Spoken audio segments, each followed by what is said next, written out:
أن نقول هنا في أن الإخوان المسلمين أقاموا علاقات مع الثورة الإيرانية كانت موجودة من قبل هذا، لأن أعضاء من مجموعات الخميني اللي كانت حوله، لا نقول من كثير من رجال الدين احنا كان لنا صلة بهشتي الله يرحمه لما كان في هامبورغ، كان لنا صلة كمان الله يديله الصحة دلوقتي موجود سفير في مصر، خسرو الشاهي، الأستاذ حجة الإسلام خسرو الشاهي. هذه خسرو الشاهي. نعم. وبالمناسبة يعني هذا الرجل من أخلص رجال الحركة الإسلامية في العالم وليس فقط الإيرانيين. في قصة متعلقة به وهو عامل كتاب وأنا هرجع لك فيها، خسرو الشاهي تحديدا.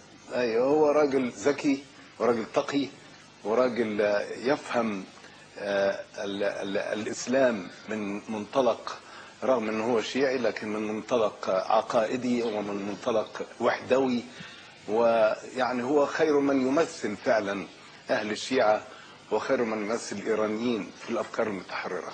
على فكرة أنا وجدت أيضا في مراجع مختلفة وجود علاقة تاريخية للإخوان المسلمين بالحركة الإسلامية في إيران من أيام حسن البنا.